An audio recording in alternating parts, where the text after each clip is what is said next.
Guys, what is going on? Welcome back, and today is a Silverado project day. And what I want to do on this truck, that's something that I should have done a while back, is to finish the fender flares.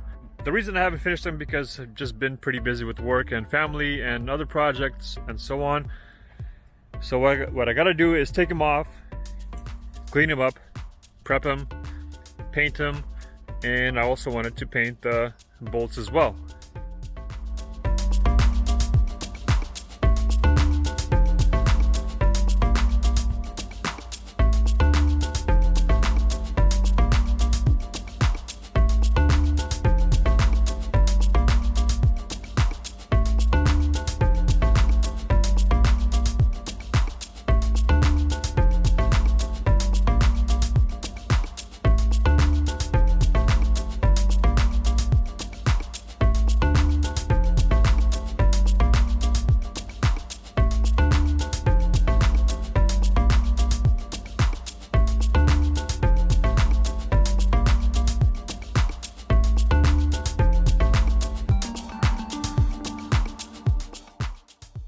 Alright, and the fender flares are off.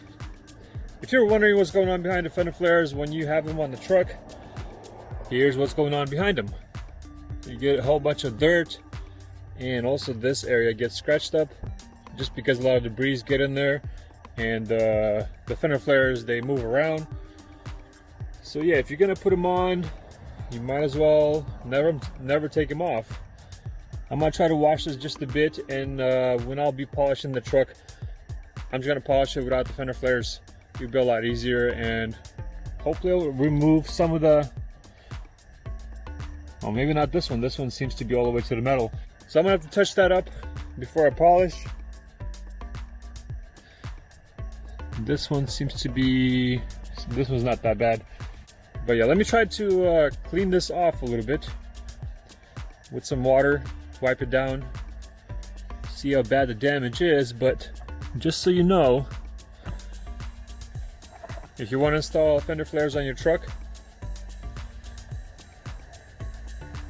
you're gonna have to leave them on pretty much forever, unless you want to repaint the truck. Unless you want to remove them later and repaint the truck. So be 100% sure that you want the fender flares on, because yeah, it seems to be, it's with any kind of fender flare. It's not, doesn't matter what brand it is. There's always going to be dirt that's getting behind the fender. There's a rubber piece right here, rubber trim.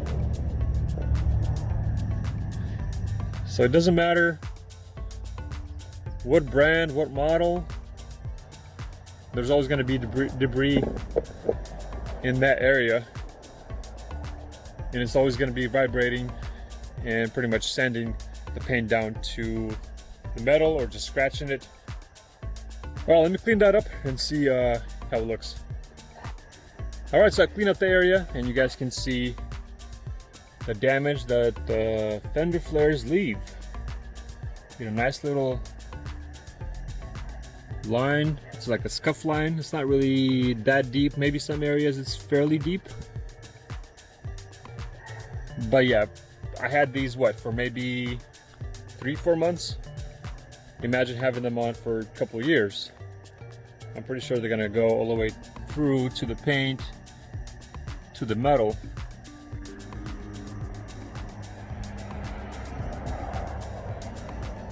My goal is to make this truck as unique as possible, to stand out the most and not be similar to any other trucks on the road. And yet haven't seen one come close. I've seen them lifted with 35s, but that's pretty much it. But I haven't seen them with the soft topper. I haven't seen one with the same side step. And with the fender flares I've seen, but I'll be doing obviously different painted fender flares, and then with the different bolts that I'll show you later. So I think it's going to be pretty unique. It's going to be it's going to stand out pretty good. So let's go see what's going on with the fender flares. So yeah, let's get this party started. Let's move the Mustang over and start prepping, cleaning, and getting them ready for paint.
Alright, and the fender flares are done. I really like how they turned out. They have a nice rough coat to them. So now what I gotta do before I install them on the truck is I gotta put all the bolts in.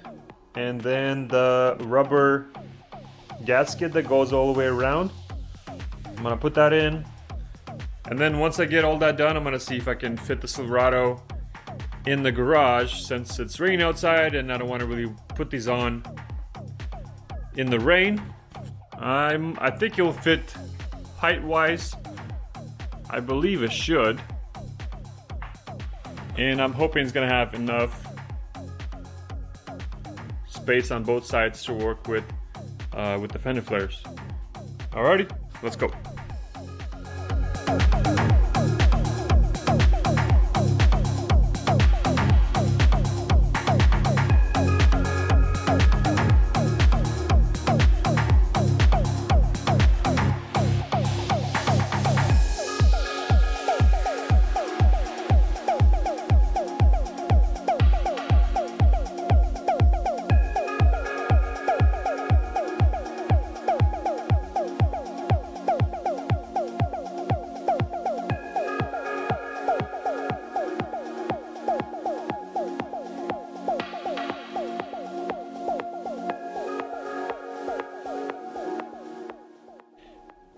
Alright, so finally finished the bolts and the rubber weather stripping around the edges.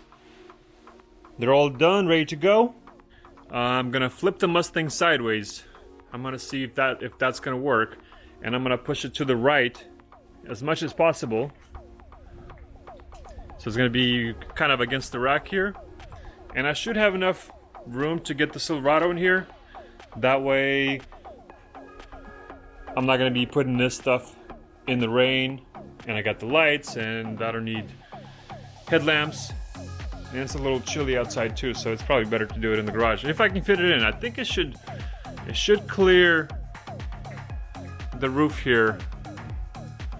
All right, so let's get this done and install the flares.